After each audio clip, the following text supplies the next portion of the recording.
Bapak, Ibu, dan Saudara yang terkasih, kita berjumpa kembali di dalam pemahaman Alkitab pada saat ini. Ada satu bagian firman Tuhan di dalam Kisah Para Rasul 13, ayat yang ke-22. Setelah Saul disingkirkan, Allah mengangkat Daud menjadi raja mereka. Tentang Daud, Allah telah menyatakan, "Aku telah mendapat Daud bin Isai, seorang yang berkenan di hatiku, dan yang melakukan segala kehendakku." Sebuah reputasi yang Tuhan sampaikan dari sisi pandang Tuhan terhadap Daud. Ini menjadi kerinduan karena kita sedang membahas Daud. Ternyata dari Tuhan menyatakan ini orang yang berkenan kepada Tuhan dan yang selalu melakukan segala kehendak Tuhan. Berkenan di hadapan Tuhan artinya dekat, mengetahui apa yang Tuhan inginkan dan melakukan. Itu tanda orang mengasihi. Nah, betapa rindu kita melalui pemahaman Alkitab serial ini, kita semakin mengenal Tuhan kita, semakin tahu, karena Tuhan kita konsisten, tidak pernah berubah. Seperti Daud, marilah kita menjadi seorang yang hati kita berpaut pada Tuhan dan Tuhan berkenan. Mari kita berdoa. Bapa di surga, terima kasih. Sebuah kesempatan yang indah kami semakin mengenal Engkau melalui firman Tuhan. Dan dengan bertambahnya pengetahuan kami, Tuhan, hati kami pun semakin terkagum akan kasih, akan keadilan, akan pembelaan Engkau kepada anak-anak yang Engkau cintai. Kami rindu menjadi orang-orang yang berkenan di hati Tuhan. Dan tolong kami, Tuhan, kami sungguh rindu memuliakan, menyenangkan hati Engkau.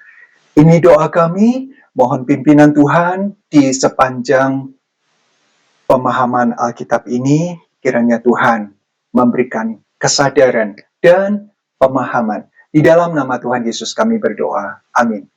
1 Samuel pasal 24. Kita masuk ke dalam satu pasal yang menarik sekali. Ada pelajaran penting dari pasal ini.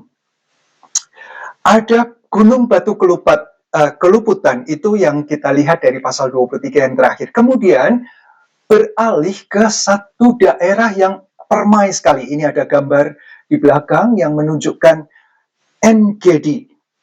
Ayat 1. Daud pergi dari sana, lalu tinggal di kubu-kubu gunung di En-Gedi. Nah, En-Gedi itu sebuah perbukitan yang permai, di mana ada mata air dan sekaligus ada juga aliran air. Walaupun ini dekat sekali dengan laut mati, dekat ya. Jadi air di sini sebagian tawar, sebagian asin yang bisa memberikan kehidupan. Banyak pohon-pohonan, banyak binatang di situ, dan tentu penduduk yang ada di En-Gedi. Ada terowongan-terowongan gua yang alami ada di sana, dan beberapa ada di sana cukup besar tempatnya, guanya itu. En-Gedi itu artinya mata air atau air mancur atau air yang meluap begitu ya, ada air terjunnya juga, anak-anak. Jadi sebuah tempat yang disukai anak-anak bermain dan menikmati daerah itu. En-Gedi tempat yang bagus. Ketika Saul pulang sesudah memburu orang Filistin itu, oh ya, masih ingat ya, Daud nyaris sekali mati di situ karena sudah dikepung pasukan Saul. Tapi tiba-tiba ada berita Saul harus segera kembali karena Filistin menyerang.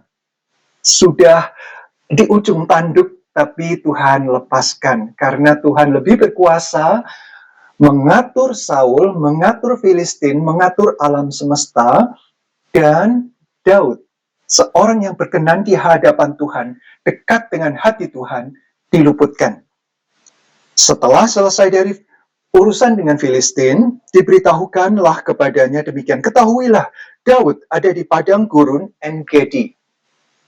Masih sekitar padang gurun ya, jadi itu tempat yang panas, namun Tuhan memberikan sebuah kupu-kupu air yang mengalir juga, sehingga Daud dengan 600 rekan-rekan yang menjadi pasukan, itu bersama dengan dia. Cukup banyak, jumlah yang cukup banyak. Kemudian Saul mengambil 3.000 orang yang terpilih dari seluruh orang Israel, lalu pergi mencari Daud dan orang-orangnya di Gunung Batu Kambing Hutan. Jadi Saul tahu kekuatan Daud, 600. Saul punya mata-mata di situ, atau penglihat ya, karena 600 orang bukanlah jumlah yang sedikit, yang mudah untuk bersembunyi. Dan kalaupun di gua, bersembunyi di banyak-banyak gua di En-Gedi, tentu tidak bisa menipu orang. Kalau sedikit, cuman beberapa gelintir orang mudah terselimuti di malam gelap, dan tapi 600 makannya, minumnya, kegiatan sehari-harinya itu pasti terlihat. Nah, Saul tahu, oh oke, dia bawa 5 kali lebih banyak. Jadi pikir dia orang terpilih itu orang yang memang sudah dilatih dalam kemampuan perang, seni berperang, sedangkan 600 orang itu yang teman-temannya Daud, kelompoknya Daud itu orang-orang yang dulunya di dalam kesukaran, dikejar-kejar orang penagih hutang, ya, dan orang-orang yang sakit hati. Bukanlah tentara, mungkin sebagian, tapi mereka dilatih oleh Daud. Jadi Saul tidak mau kecolongan lagi, harus berhasil membunuh Daud, termasuk kelompoknya orang-orang gembel itu. Disebut Gunung Batu Kambing Hutan karena di sini, di En-Gedi, berbukit-bukit dan ada jenis kambing yang suka jalan di atas, ya, di perbukitan. Jadi keseimbangannya luar biasa. Tuhan memberikan satu jenis kambing yang hidup bisa naik turun gunung terjal itu dengan keahlian yang mengagumkan.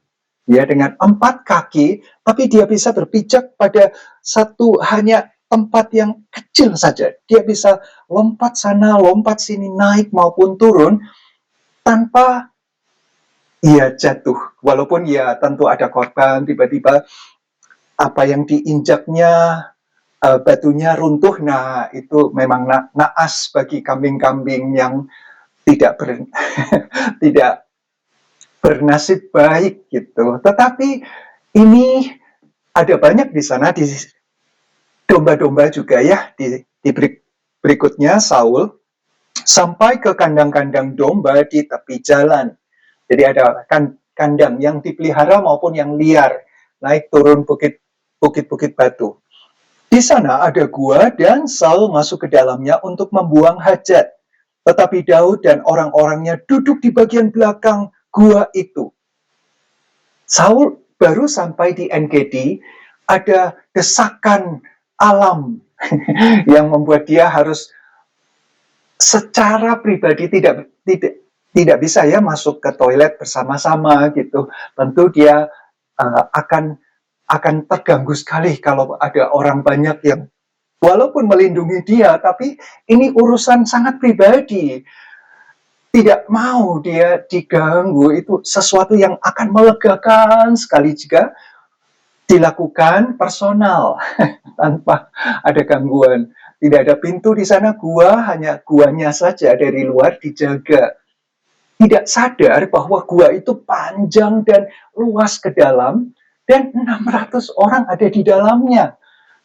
Saul hanya masuk di bagian sedikit ke dalam, pokoknya suaranya tidak kedengaran di luar begitu, dan baunya juga tidak sampai. Ini dia raja kan, raja harus punya ini dong, harga diri. Malu kalau terdengar bunyi-bunyian yang tidak sedap, bau-bauan yang aroma yang tidak sedap juga. Jadi dia mau sendirian, jaga ya di luar ya, jaga. Pandangannya hanya di luar. Dipikir Daud masih di sana, masih jauh. Dia baru saja masuk En-Gedi. Dan dia melepaskan bebannya di situ dengan kelegaan yang dia dapatkan melalui membuang itu. Lalu berkatalah orang-orangnya kepada Daud, orang-orang Daud ya, kepada Daud, telah tiba hari yang dikatakan Tuhan kepadamu, sesungguhnya aku menyerahkan musuhmu ke dalam tanganmu, maka perbuatlah kepadanya apa yang kau pandang baik. Menurut 600 kawan-kawan Daud, yang mereka pandang baik adalah ini musuh besar yang mengejar-ngejar mereka, yang baru saja mereka terluput di gunung batu keluputan itu. Kalau tidak, mereka terbasmi habis 601. Kepalanya Daud. Jadi mereka katakan, oh ini tanda dari Tuhan untuk memberi kesempatan Daud, engkaulah raja yang sudah diurapi oleh abdi Allah. Sekarang tunjukkan, nyatakan apa yang Tuhan sudah siapkan. Itu raja yang sudah ditolak oleh Tuhan. Raja yang sudah membunuh 85 imam-imam di Nob.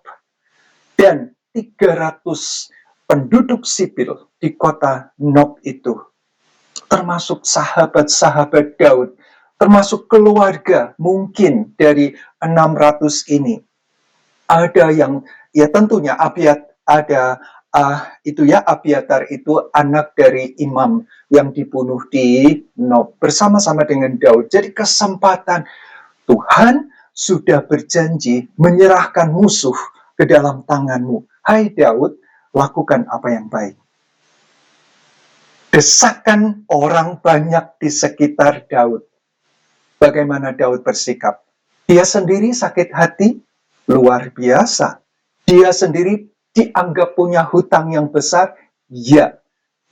Hutangnya adalah dia akan menggantikan raja, menggantikan Saul menjadi raja. Yonatan tidak bisa menjadi raja selanjutnya gara-gara Daud. Itu yang dipikir oleh Saul. Dan itu yang dikembangkan, dijadikan berita. Sehingga ada legalitas, ada hukum untuk membunuh Daud. Sah bagi Saul, sang raja, untuk membunuh pemberontak. Nah, dicap pemberontak, udah siapa yang nggak sakit hati? Siapa yang tidak di dalam kesukaran? Daud, 600 orang, semuanya di dalam kesukaran. Dianggap berhutang besar. Hanya bisa ditebus dengan nyawa mereka. Dan mereka adalah kumpulan orang yang sakit hati. Kesempatan itu baru saja luput. Sekarang ganti pembalasan dendam. Oh, bagaimanakah sikap Daud? Jika dia tunduk pada kedagingan dia, membalas itu manusiawi, sungguh-sungguh manusiawi. Bahkan di dalam Keluaran pasal 21, Keluaran pasal 21 kita akan lihat ya, karena ini penting, harus balik ke aturan hukum yang Tuhan berikan.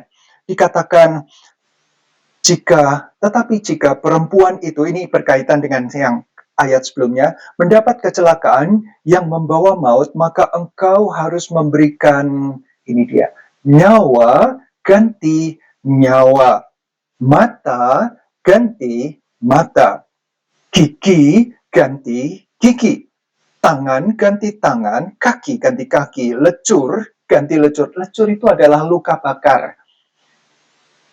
Luka ganti luka, bengkak ganti bengkak. Artinya, ini adalah pembalasan yang setimpal, yang sepadan, adil. Istilah kerennya adalah lex talionis. Boleh ya kita belajar, namanya pemahaman Alkitab. Istilah-istilah yang keren yang kita bisa ambil. Oh, pernah dengar apa itu ya, lex talionis? Oh, pembalasan yang setimpal, yang adil. Ini mencegah supaya jangan orang karena mata gelap, karena kemarahan yang berlebihan, sehingga membalas lebih kejam daripada apa yang diterimanya. Atau justru tidak perlu membalas sama sekali. Nah, diatur di dalam hukum Musa yang diterima oleh Musa sepadan karena Tuhan itu adil, hakim yang adil.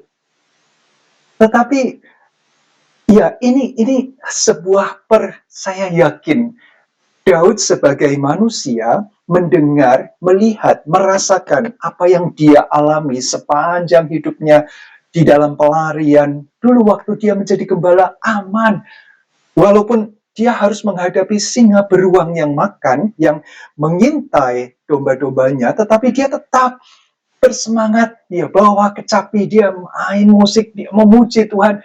Banyak mazmur yang dia tulis sebagai pujian kepada Tuhan. Itu sebabnya Tuhan berkenan. Anak muda yang dari kecil sukanya memuji Tuhan, bersyukur apapun. Sekaligus dilatih untuk berperang melawan predator, binatang buas, sehingga ketika dia menghadapi Goliat dia tidak takut. Lebih besar, iya, singa juga lebih besar. Beruang ada yang sampai 2 meter lebih. Ini cuma beda tipis. Hebat. Tuhan yang hebat, yang melatih Daud berperang. Hatinya, mentalnya luar biasa. Dan masa-masa itu berlalu. Masa yang sedang dia hadapi. Tahun demi tahun dikejar-kejar oleh Saul. Kesempatan tiba. Balas dendam. Mata ganti mata kan. Sebelumnya dia sudah nyaris mati.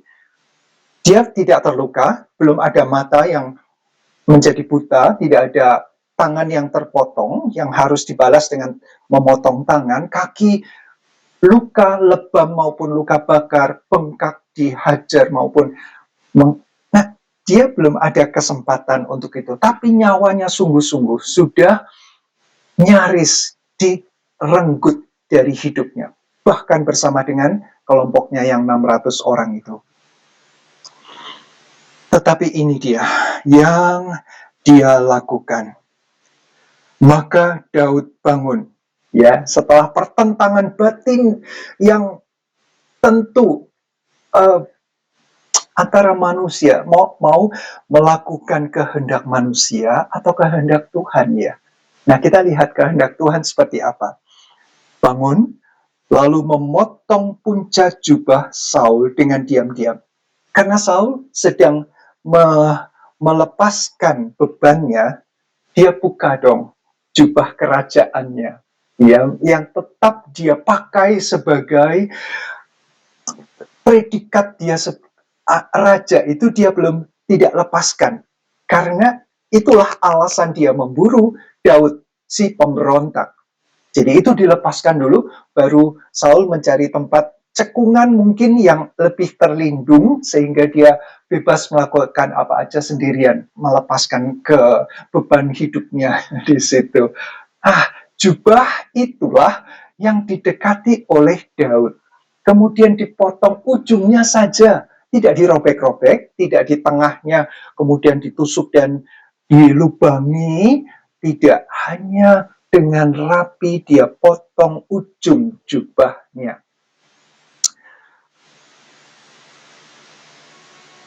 Lalu kemudian berdebar-debarlah hati Daud karena ia telah memotong punca Saul.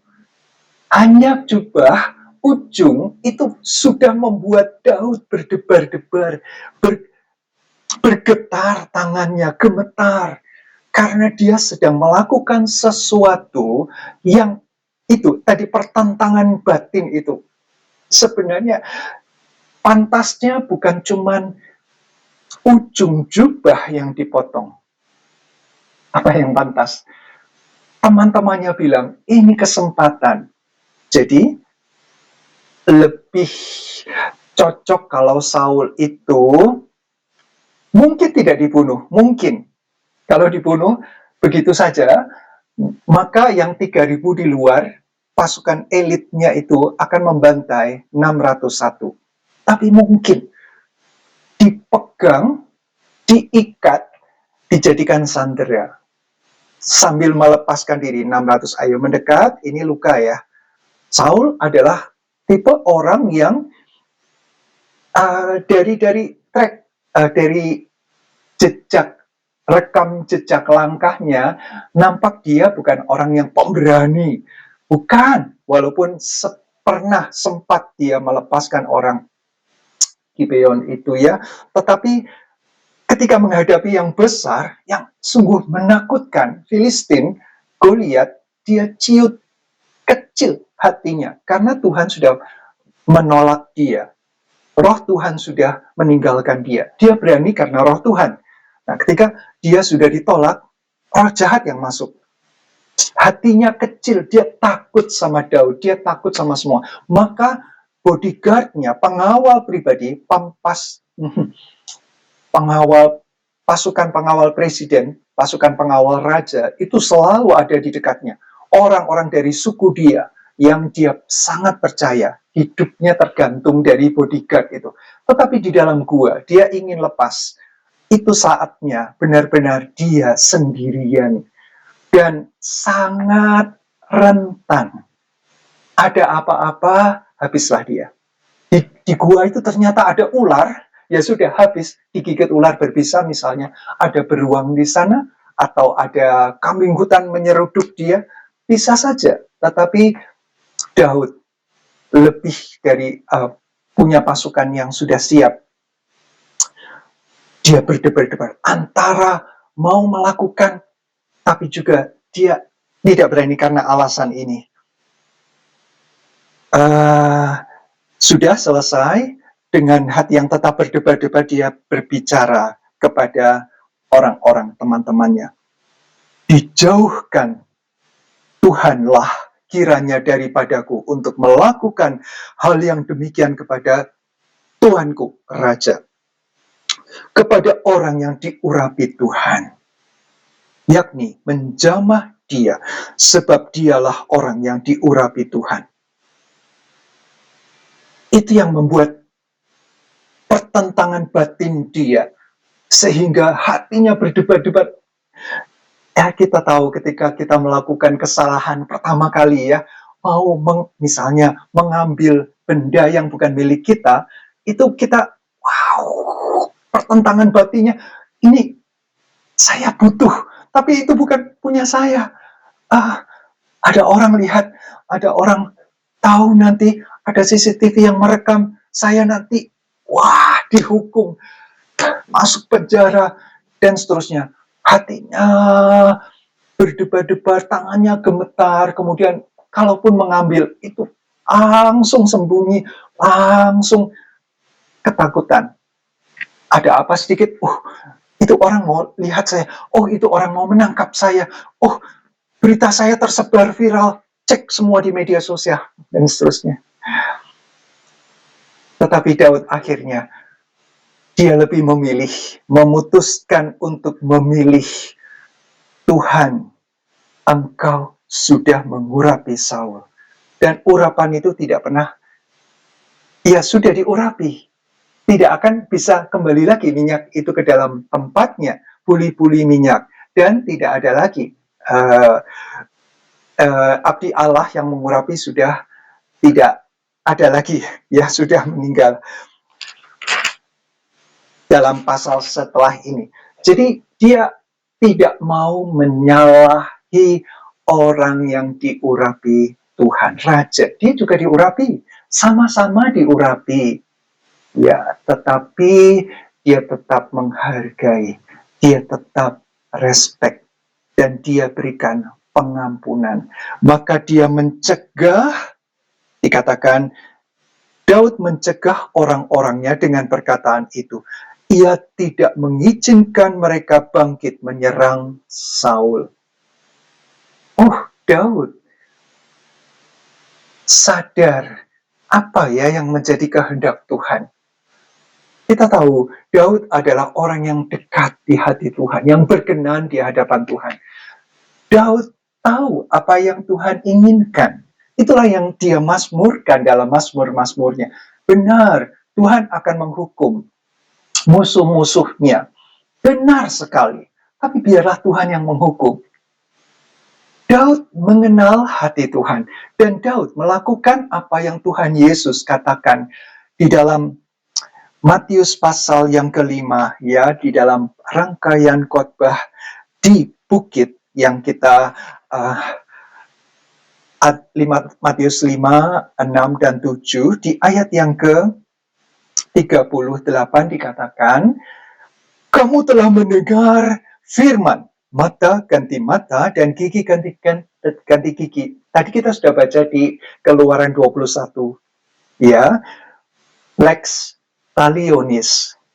Tetapi aku, Tuhan Yesus, berkata kepadamu, janganlah kamu melawan orang yang berbuat jahat kepadamu, melainkan siapapun yang menampar pipi kananmu, berilah juga kepadanya pipi kirimu.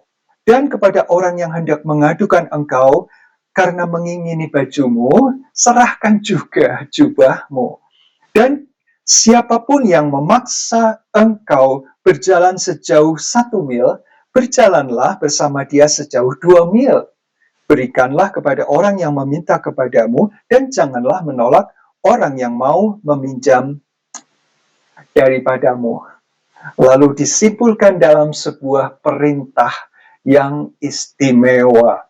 Kamu telah mendengar firman, kasihilah sesamamu manusia dan bencilah musuh-musuhmu. Tetapi aku, Tuhan Yesus Kristus, berkata kepadamu, kasihilah musuhmu dan berdoalah bagi mereka yang menganiaya kamu. Karena dengan demikian kamu menjadi anak-anak Bapamu yang di surga, yang menerbitkan matahari bagi orang yang jahat dan kepada orang yang baik, dan menurunkan hujan kepada orang yang benar dan orang yang tidak benar. Dan seterusnya di ayat terakhir dari Matius pasal 5 adalah begini. Kesimpulan, karena itu, ya, kesimpulan, haruslah kamu sempurna, sama seperti Bapamu yang di surga adalah sempurna. Berbeda dengan lex talionis yang setimpal, hukum yang Tuhan berikan adalah hukum anugerah, hukum pengampunan.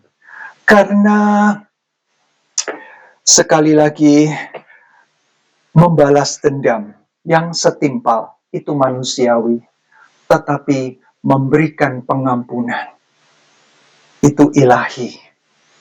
Dan itu yang Tuhan inginkan. Apa yang berkenan di hati Tuhan?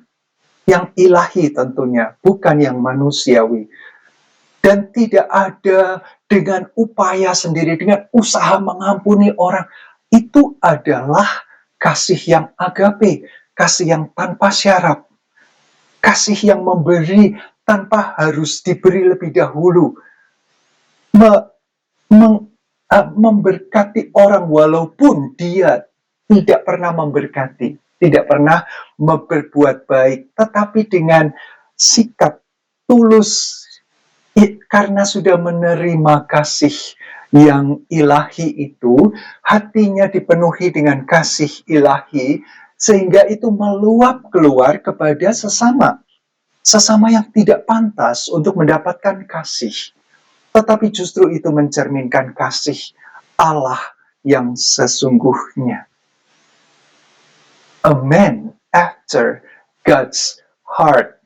Daud adalah seorang yang dekat dengan hati Tuhan. Dia tahu yang ilahi, yang seperti apa, dan dia lakukan itu. Bukan hukum retribusi, hukum yang setimpal, sepadan, A, balasannya adalah A. Pantas kan? Pantas. Tetapi ada sesuatu yang lebih, yaitu kasih agape, yaitu pengampunan. Berikan kesempatan Tuhan yang membalas, yaitu di dalam Roma pasal 12 dikatakan ayat yang ke-19, saudara-saudaraku yang Kekasih, janganlah kamu sendiri menuntut pembalasan. Walaupun itu pas ya, itu pantas. Tetapi berilah tempat kepada murka Allah, sebab ada tertulis pembalasan itu adalah hakku, haknya Allah. Akulah yang akan menuntut pembalasan, firman Tuhan. Tetapi jika seterumu lapar, berilah dia makan. Jika ia haus, berilah dia minum.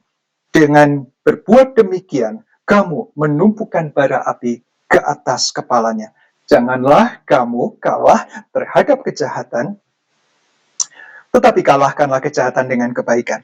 Berikan haknya Tuhan.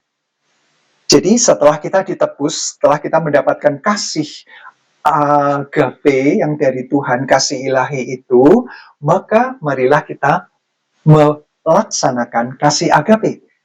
Berilah tempat. Oh, sekarang sudah negara kita adalah negara hukum. Silakan, biar hukum yang menentukan. Tetapi kita melepaskan pengampunan.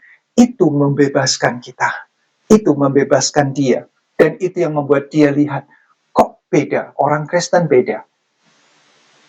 Rumahnya dirusak. Malah ketika ada perbaikan, dana untuk perbaikan diberikan kepada orang-orang yang merusak tempat ibadahnya mereka. Oh, itulah kasih agape. Tidak manusiawi, tetapi ilahi. Cara Tuhan membalas kreatif. Sudah, tidak usah. Tapi Tuhan harus gini ya cara membalasnya ya. Tuhan, mata ganti mata Tuhan. Tapi bukan saya yang mengambil mata dia. Tuhan yang mengambil mata dia. Kalau bisa ditambah bonus, ya ditambah ada profitnya. Pembalasan harus lebih kejam Tuhan. Tuhan tahu caranya. Tuhan tahu waktunya. Tidak perlu kita mengajari Tuhan bagaimana cara membalas orang yang telah berbuat jahat kepada kita. Dan itu yang Daud lakukan. Kalau dia membunuh, ya benar, dia membunuh. Maka 3.000 orang di depan pengawal itu akan tahu bahwa Saul mati di dalam. Udah dikepung, udah masuk, udah dikejar tuh. 600 habis, 601 termasuk Daud. Atau dibuat sandera. Itu lebih keren. Kita sudah lihat film-film spionase, film-film action begitu ya. Disandera dulu sampai jauh, terus menjauh sambil saling berjauhan sehingga mereka tidak mungkin mendekat, baru dilepaskan, lari jauh. Mungkin diberi tanda mata, dipotong jarinya kah apa supaya jangan berani lagi mencari-cari. Tidak, Daud menyerahkan sepenuhnya kepada Tuhan, dan itulah yang terbaik yang Daud lakukan. Sementara itu Saul telah meninggalkan sudah ya aman. Daud tetap dengan hanya mengambil secarik kain jubah mungkin yang jelas berbeda kainnya, itu kain jubah raja ya.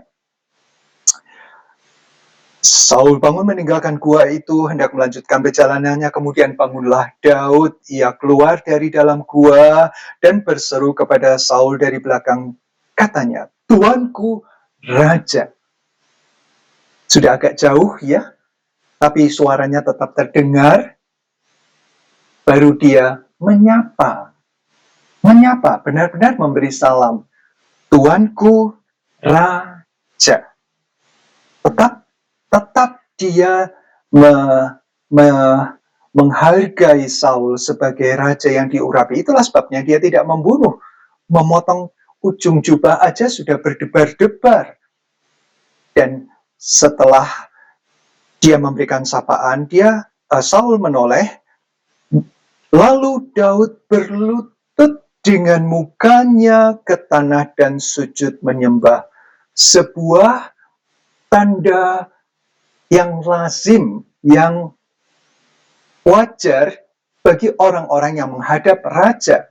Karena raja itu sangat dihormati. Sujud menyembah bukan berarti menyembah seperti kepada Tuhan, bukan. Tetapi memberikan penghormatan.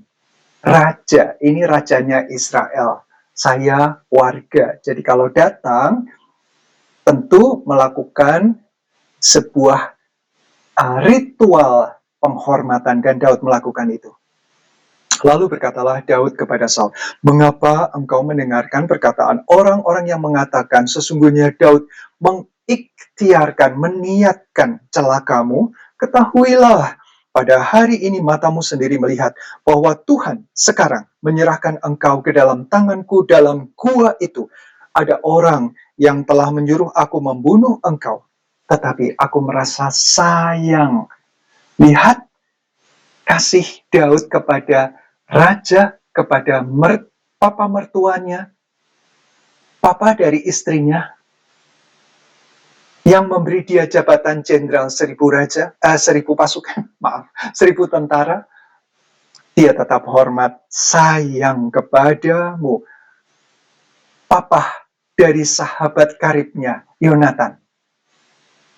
Karena pikirku, aku tidak akan menjamah tuanku itu, sebab dialah orang yang diurapi Tuhan. Daud mengatakan itu di depan gua, di mana Saul tadi melepaskan bebannya. Jadi semua orang, 3000 orang, 3001 orang itu, termasuk Saul, langsung tahu, oh berarti Daud ada di dalam. Dari tadi, di dalam. Sungguh-sungguh apa yang dikatakan benar. Kalau mau membunuh, dia lagi tidak berdaya, rentan, tanpa penjagaan seorang pun. Dan dia tidak berpikir ada apa di dalam gua itu. Sungguh-sungguh belas kasih yang membuat dia tetap hidup. Dan hanya sepotong ujung jubah saja yang hilang daripada Saul. Bukan nyawanya, bukan. Dan bahkan sehelai rambut pun tidak. Lihatlah dahulu ayahku, tuh, masih disapa dengan raja, aku sayang ayahku. Lihatlah kiranya punca jubahmu dalam tanganku ini, sebab dari kenyataan bahwa aku memotong punca jubahmu dengan tidak membunuh engkau, dapatlah kau ketahui dan kau lihat bahwa tanganku bersih daripada kejahatan dan pengkhianatan, dan bahwa aku tidak berbuat dosa terhadap engkau, walaupun, nah kasih agape adalah kasih walaupun engkau ini mengejar-ngejar aku untuk mencabut nyawaku. Baru saja ada gunung batu keluputan. Tuhan kiranya menjadi hakim di antara aku dan engkau. Tuhan kiranya membalaskan aku kepadamu. Dengan menyebut nama Tuhan Yahweh, Yehova, Daud menyatakan, aku tidak mau melakukan. Dia melakukan apa yang Roma 12 tadi katakan, ya, pembalasan adalah hakku. Tetaplah berbuat baik. Seterumu lapar, beri makan. Seterumu haus, beri minum. Seperti yang Tuhan Yesus katakan dalam khotbah Matius 5 ayat yang terakhir. Oh, Daud lakukan. Ini yang disebut a man after God's heart. Orang yang dekat dengan hatinya Tuhan. Tahu apa yang Tuhan mau. Walaupun itu baru disabdakan sekian ribu tahun berikutnya oleh Tuhan Yesus dan ditulis oleh Rasul Paulus. Tetapi Daud sudah tahu, Tuhan tidak pernah berubah. Cara Tuhan membalas jauh lebih sempurna daripada cara kita membalas. Biarkan, lepaskan Tuhan yang menjadi hakim. Dan Daud tetap menyatakan kasihnya. Kasih itu bukan soal perasaan semata. Kasih itu adalah soal keputusan untuk mengasihi. Perasaan muncul belakangan. Keputusan dan komitmen untuk mengasihi. Itu jauh lebih stabil daripada berdasarkan emosi. Hari ini saya tidak mood suasana hati saya melihat wajah itu menyebalkan sekali. Karena dia sudah mengatakan bla bla bla kepada saya. Oke, saya siap membalas. Jangan bilang saya tidak bisa membalas ya. Wah, egonya makin dikobarkan, makin besar. Wah, marahnya begitu meledak, sungguh-sungguh meledak. Dan itu tidak membawa keuntungan. Merusak, ya, tapi menguntungkan sama sekali tidak. Sama sekali tidak.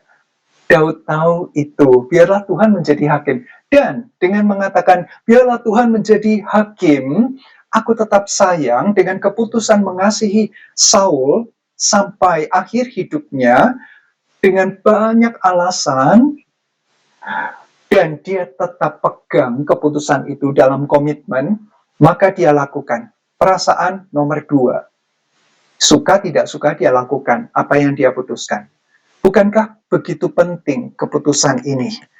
Rumah tangga suami istri yang sudah dingin, orang tua dan anak sudah dingin, karena banyak kesalahan. Dua-duanya banyak kesalahan lah ya. Dua-duanya manusia yang berdosa. Dan dengan latar belakang yang berbeda, walaupun sudah disatukan 20 tahun, 30 tahun, atau bahkan baru 20 hari, 30 hari, sudah kelihatan gesekannya luar biasa. Mudahkah untuk mengatakan, sudah kita tidak cocok? Sementara waktu pacaran, indah sekali, dunia milik berdua, yang lain cuma kontrak ya, yang kos-kos aja tuh, figuran aja, yang lain itu primadonanya ya, dua kita aja, yang lain numpang di dunia ini. Itu waktu pacaran, tapi kalau sudah menikah, wow, mengapa aku pilih dia ya, padahal yang lain, yang tadi dulu kita anggap menumpang-menumpang, itu ternyata lebih baik daripada yang ini. Aduh, salah pilih. Jangan sampai itu menjadi keputusan kita. Jangan sampai. Putuskan. Dia pasangan hidup yang Tuhan berikan. Oh, sudah diberkati dengan pemberkatan kudus di hadapan Tuhan. Hambanya, abdi Allah yang menyatukan dalam pernikahan kudus, dari kehidupan yang kudus sebelumnya, dipersatukan dan kemudian disaksikan keluarga. Dua keluarga inti, disaksikan jemaat. Tidak ada kata mundur. Itu janji nikah sudah disebutkan, janji, komitmen. Aku mengambil engkau sebagai pasangan hidupku yang satu-satunya dan yang seumur hidup. Dalam suka duka, sehat, sakit, kecukupan, kaya, atau miskin, berkekurangan. Dalam musim apapun kehidupan, sampai maut memisahkan. Itu janji. Berdasarkan keputusan itu, perasaan kita bilang, hai jiwaku, kasihi seumur hidup. Dia berubah wajahnya, karakternya, atau apa. Oh, itu tugas saya untuk mengembalikan, untuk membawa dia kembali kepada Tuhan. Tidak dengan kekerasan, tidak dengan ancaman, tidak dengan paksaan, tidak, tetapi dengan apa yang Tuhan mau. Mari kita belajar seperti Daud. Tuhan mau apa sih? Tolong Tuhan, saya mau melakukannya. Wow. Dan seterusnya, seperti peribahasa orang tua-tua mengatakan, dari orang fasik timbul kefasikan, tetapi tanganku tidak akan memukul engkau. Keputusannya, terhadap siapakah Raja Israel keluar berperang? Siapakah yang kau kejar? Anjing mati, seorang kutu saja. Sebab itu Tuhan kiranya, sekali lagi, Tuhan kiranya menjadi hakim yang memutuskan antara aku dan engkau. Dia kiranya yang memperhatikannya, memperjuangkan perkaraku dan memberi keadilan kepadaku dengan melepaskan aku dari tanganmu. Ini adalah sebuah speech, kata-kata yang luar biasa. Legendaris sekali kata-kata ini, ucapan ini, mulai dari pengakuan dari hatinya. lalu dari keputusannya menyerahkan sepenuh kepada Tuhan yang Maha Adil, pada hakim di atas segala hakim. Daud, walaupun dia punya berapa sih kekuatannya, 600, dulu dia pegang 1000 tentara yang pilihan, ini sekarang 600 orang sampah semuanya yang dia latih. Tidak ada yang dibanggakan, tidak ada yang bisa diunggulkan dari orang-orang dia. Tetapi yang dilawannya adalah raja dari Israel. Tapi di raja itu ada di bawah otoritas raja di atas segala raja. Jadi dia serahkan sang raja di atas segala raja, inilah perkaraku. Tetapi aku mengambil keputusan untuk mengasihi dia. Sungguh-sungguh, seperti yang kisah 13 tadi ayat 22, Daud adalah orang yang berkenan di hati Tuhan. Sama seperti 1 Samuel 13 ya, ketika Tuhan memilih Daud, menyuruh abdi Allah Samuel itu untuk mengurapi dia. Itu yang Tuhan katakan. Aku telah mendapati seorang yang berkenan dekat dengan hatiku. Setelah Daud menyampaikan perkataan itu, berkatalah Saul, suara engkaukah itu anakku Daud? Oh, beda sekali ya. Sebelumnya begitu garang dia begitu menggebu-gebu untuk membunuh. Tombaknya sudah 2 kali dilontarkan, itu yang tercatat, belum yang lain. Dengan pasukannya yang 3000 itu, sesudah itu dengan suara nyaring menangislah Saul. Lihat hati yang labil, orang yang mentalnya sudah ditinggalkan oleh Tuhan, Tuhan sudah tidak berkenan kepada dia. Dia seperti layang-layang. Angin kemana, dia ikut ke sana. Apalagi layang-layangnya putus. Udah terombang-ambing. Di tengah 3000 dia garang seperti singa. Tetapi ketika dia sendirian dan begitu riskan, rapuh hidupnya, hanya dipotong seujung dari jubahnya aja, dia sudah hatinya remuk redam, menangis seperti anak kecil. Katanya, engkau lebih benar daripada aku, sebab engkau telah melakukan yang baik kepadaku, padahal aku telah melakukan yang jahat kepadamu. Sadar ya, tiba-tiba sadar ya, di dalam tangisannya, di dalam dia terpukul sekali. Baru saja hidupnya seperti telur di ujung tanduk. Sungguh-sungguh tanduk itu tinggal diangkat, itu aja udah remuklah telur itu. Sama seperti Daud sebelumnya. Udah dikepung, udah tinggal satu kata, serang, bunuh dari Saul. Habislah Daud dan teman-temannya. Sekarang Tuhan balik kesempatan. Tapi di peristiwa itu Daud sungguh-sungguh menyerahkan kepada Tuhan. Bukan tangan Daud yang melakukan pembalasan. Jadi dia sadar, aku jahat, telah kau tunjukkan pada hari betapa engkau telah melakukan yang baik kepadaku, walaupun Tuhan telah menyerahkan aku ke dalam tanganmu, engkau tidak membunuh aku. Sadar ya, Tuhan, situasi itu Tuhan yang buat berkebalikan dengan situasi sebelumnya. Daud dikepung oleh Saul. Apabila seseorang mendapat musuhnya masakan, dilepaskannya, dia berjalan dengan selamat, Tuhan kiranya membalaskan kepadamu kebaikan ganti apa yang kau lakukan kepadaku hari ini. Hari ini saja ya. Setelah itu Saul kejar lagi.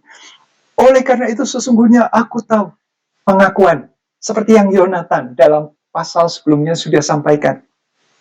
Sesungguhnya aku tahu bahwa engkau pasti menjadi raja, dan jabatan Raja Israel akan tetap kokoh dalam tanganmu.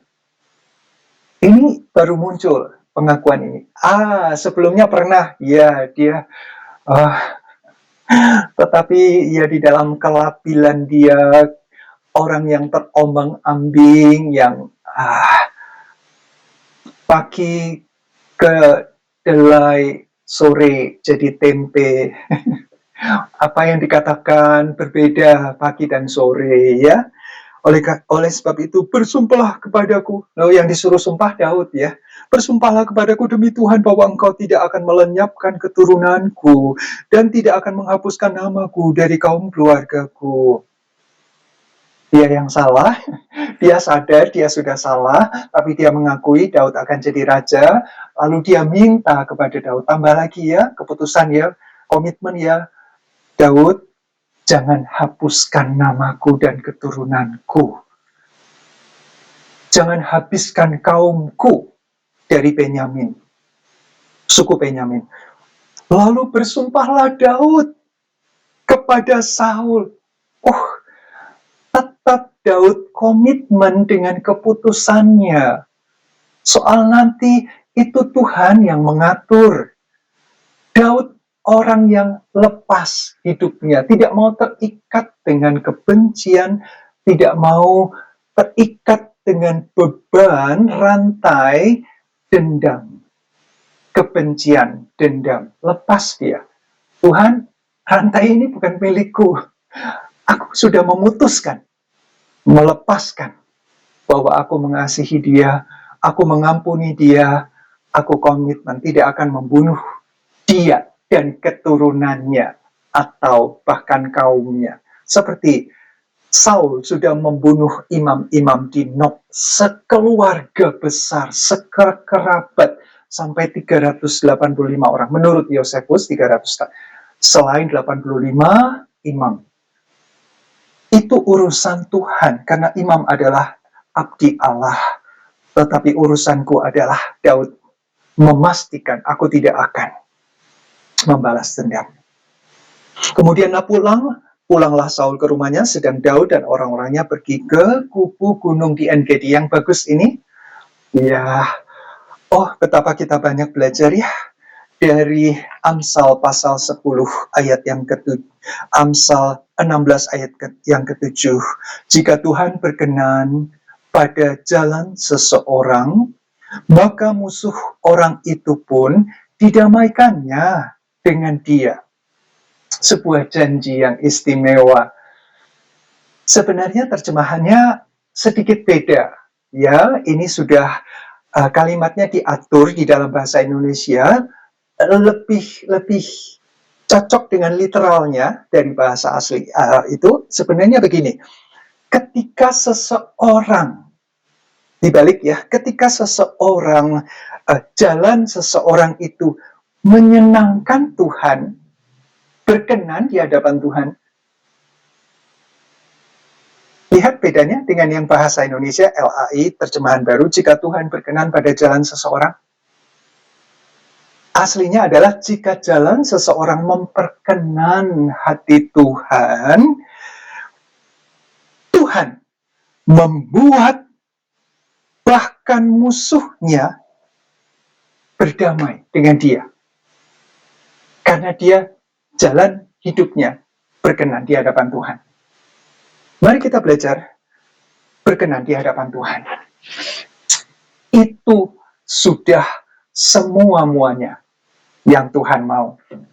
Mengenal isi hati Tuhan dekat, selalu memperhatikan firman Tuhan, karena hati Tuhan ada di sini, kerinduan, kehendak Tuhan ada di sini. Sudah disampaikan, sudah diwahyukan secara khusus kepada kita yang mau, yang rindu untuk belajar apa sih kehendak Tuhan. Saya mau lakukan Tuhan. Tuhan memberikan kekuatan. Selama kita memutuskan untuk mau berkenan di hadapan Tuhan. Syaratnya ya tentu mencintai firman Tuhan. Yesus adalah Sang Sabda. Mari kita berdoa. Bapa di surga, terima kasih kami sudah belajar, dan Tuhan tolong supaya kami bukan hanya mendengar, mengetahui, tetapi kami memutuskan untuk makin mencintai sabda Tuhan. Karena ini adalah cerminan dari kehendak Engkau, Tuhan. Kami ingin dekat dengan hati Engkau dan kami ingin melakukannya. Kami memutuskan untuk melakukan apa yang menjadi kehendak Tuhan. Dan kami mau berkomitmen untuk mengasihi orang-orang yang ada di sekitar kami, Tuhan. Orang-orang pribadi yang Tuhan sudah persatukan dalam pernikahan kudus, atau yang akan memasuki dalam pernikahan kudus, atau yang sedang mencari teman hidup. Tuhan tolong, keputusan kami adalah untuk mengasihi segenap hati, apapun resikonya. Tidak ada jalan mundur, maka keputusan dan komitmen kami itu membuat perasaan kami makin timbul, makin mengasihi. Dan hidup kami Tuhan, hidup di dalam keindahan. Kami melepaskan segala beban, ikatan dendam, kebencian. Karena Engkau hakim yang agung, hakim yang adil. Tidak pernah Tuhan menutup mata pada kejahatan. Terima kasih, kami bangga memiliki Engkau Tuhan.